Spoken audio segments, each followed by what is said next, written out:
বন্ধুরা প্রত্যেক আসলে খুব ভালো আছেন। তো চলুন সময় নষ্ট না করে আমরা গোল্ড মার্কেটটিকে একবার দেখে নিই। প্রথমে আমরা চলে যাব 1 ঘন্টার ক্যান্ডেলে। 1 ঘন্টা টাইম ফ্রেম আমরা দেখব মার্কেট কোন ট্রেন্ডে আছে। দেখতে পাচ্ছেন যে 1 ঘন্টার টাইম ফ্রেমে মার্কেট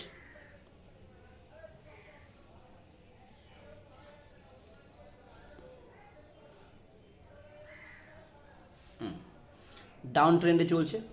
আচ্ছা, আমরা নিচে একটি সাপোর্ট দেখতে পাচ্ছি, দীর্ঘদিন ধরে সাপোর্টটি তৈরি করেছে। এটি একটি ডিসেন্ডিং ট্রায়াঙ্গেল। যদি ভালোভাবে দেখেন মার্কেট কিন্তু ক্রমশ কী করছে, তার স্পেস কিন্তু দেখুন কমছে। ওকে, এবার আমরা যদি খুব ভালো করে খেয়াল করে দেখি, আমরা জাস্ট কিছু জোন মার্ক করে নিই। আমরা এখানে একটা সাপোর্ট কেটে নিলাম, আমরা ওপরে একটি রেজিস্ট্যান্স কেটে নিলাম।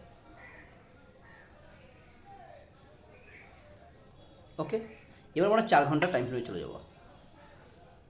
আমি ট্রেন লাইনটাকে ডিলিট করে দিচ্ছি। 4 ঘন্টা টাইম ফ্রেমে চলে গেলাম।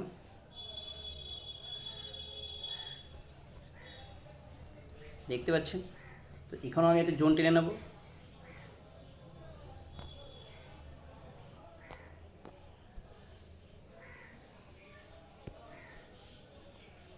এবার আমরা চলে যাব 1 ঘন্টা টাইম ফ্রেমে। 1 ঘন্টা টাইম ফ্রেমে দেখতে পাচ্ছেন মার্কেট এখন সাপোর্টে আছে, এবং আমরা এখান থেকে যদি দেখি, আমরা দেখব কত রকমভাবে মার্কেটকে আমরা মার্কিং করতে পারি, যাতে আমাদের জোনগুলোকে আইডেন্টিফাই করতে সুবিধা হয়। ওকে, দেখেন ট্রেল লাইন, যে ট্রেল লাইনকে মার্কেট কী করেছে, 1 টাইম 2 টাইম দেখুন রেসপেক্ট করেছে। তো আমি জাস্ট এটা মার্কিং করে রাখলাম। এবং রিসেন্ট যদি আমরা দেখতে থাকি, আমরা এখান থেকেও একটি ট্রেল লাইন মার্ক করতে পারি।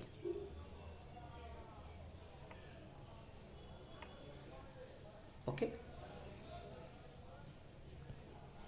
তাহলে আমরা যদি এইটিকে ডিলিট করে দিই, এবার আমরা চলে যাই যদি 5 মিনিট বা 15 মিনিটে, তাহলে বন্ধুরা আমরা কি করব, আমরা কিন্তু এখন দেখতে পাচ্ছেন মার্কেট কোথায় আছে।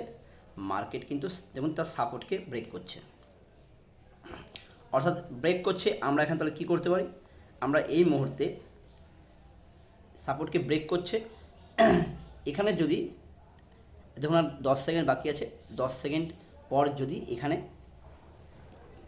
অর্থাৎ এই সাপোর্টকে ভাঙছে, ভাঙার পরে যদি একটি পুলব্যাক দেয়, অর্থাৎ যদি পুলব্যাক দিয়ে কোনো বিয়ারিশ ক্যান্ডেল তৈরি করে, বলার কারণ যে একটি রেড ক্যান্ডেল হওয়ার পরে একটা গ্রিন ক্যান্ডেল হলো, দেন যদি একটি রেড ক্যান্ডেল হয়, অর্থাৎ আমাদের সেল নেওয়ার আগে যদি কোনো গ্রিন ক্যান্ডেল তৈরি হয়, অর্থাৎ অন্য কারো এসএল চলে যায়। দেখতে পাচ্ছেন এখানে একটা গ্রিন ক্যান্ডেল হচ্ছে, এই যে গ্রিন ক্যান্ডেল হচ্ছে, অর্থাৎ এটা একটা সাপোর্ট জোন। এই সাপোর্টে মার্কেট কী করবে, মার্কেট তার নিজের জায়গা ধরে রাখার চেষ্টা করবে। অর্থাৎ সাপোর্টে কারা থাকে, বায়ার থাকে। তো এখান থেকে মার্কেট আবার কী করতে পারে, এখান থেকে মার্কেট আবার উপর উঠতে পারে এখানে। অর্থাৎ এখানে যদি কোনো বুলিশ ক্যান্ডেল দেখতে পাই আমরা, তাহলে আমরা এখান থেকে বাই নিতে পারি।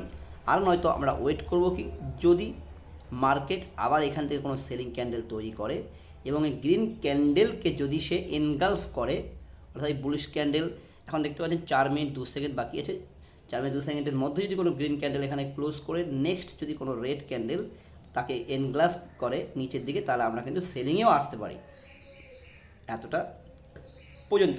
আর নয়তো যদি এখানে এই সাপোর্টের এখানে যদি কোনো বুলিশ ক্যান্ডেল তৈরি করে, তাহলে আমরা এখান থেকে বাই নিতে পারি এই ট্রেন লাইন পর্যন্ত। ওকে, তো আপাতত আমাদের জোন এখন এইটুকুই থাকবে। তো আমরা জাস্ট এই জায়গায় ওয়েট করব, এবং এই ট্রেন লাইনের কাছে আসার পরে যদি মার্কেট আবার এখান থেকে কোনো সেলিং ক্যান্ডেল তৈরি করে, বেয়ারিশ ক্যান্ডেল তৈরি করে, আমরা আবার এই জোনের মধ্যে কাজ করতে পারি। এবং এই সাপোর্টকে যদি ব্রেক করে, কি বললাম, ব্রেক করার পর আমরা ডাইরেক্ট কখনো ঢুকবো না, আমরা কোনো পুল ব্যাকের ওয়েট করব। সেই পুল ব্যাকে আমরা যদি কোনো বিয়ারিশ ক্যান্ডেল পাই তাহলে সেখান থেকে আমরা সেলিংয়ে আসবো, এবং এটি আরও সাপোর্ট দেখতে পাচ্ছেন।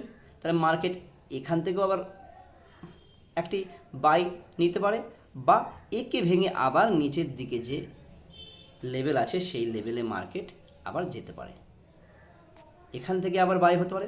অর্থাৎ প্রতিটা জোন যে আছে সেই জোনের মধ্যে আপনারা ট্রেড করবেন, তা জোনের বাইরে, অর্থাৎ আমি বলতে চাইছি মাঝখানে কেউ ট্রেড করবেন না। তাতে কি হবে, জোনকে যদি জোন পর্যন্ত যদি আপনারা আপনাদের নিজের নিজের লেভেল পর্যন্ত যদি আপনারা ওয়েট করতে পারেন, তাহলে কি হবে, আপনাদের প্রথমত যে একাধিক ট্রেড করার প্রয়োজন হবে না, এবং আপনাদের কি প্রফিটগুলো আপনার বড় বড় আপনারা পেতে পারবেন না। ঠিক আছে, তো আমরা সাপোর্ট রেজিস্ট্যান্স প্রতিটা জিনিস কেটে দিলাম। তো আপনারা নিজেদের মতো নিজেরা অ্যানালাইসিস করবেন, সেই অ্যানালাইসিস অনুযায়ী ট্রেড করুন। আশা করি আপনাদের দিনটি খুব ভালো যাক। চলুন, ভালো থাকবেন।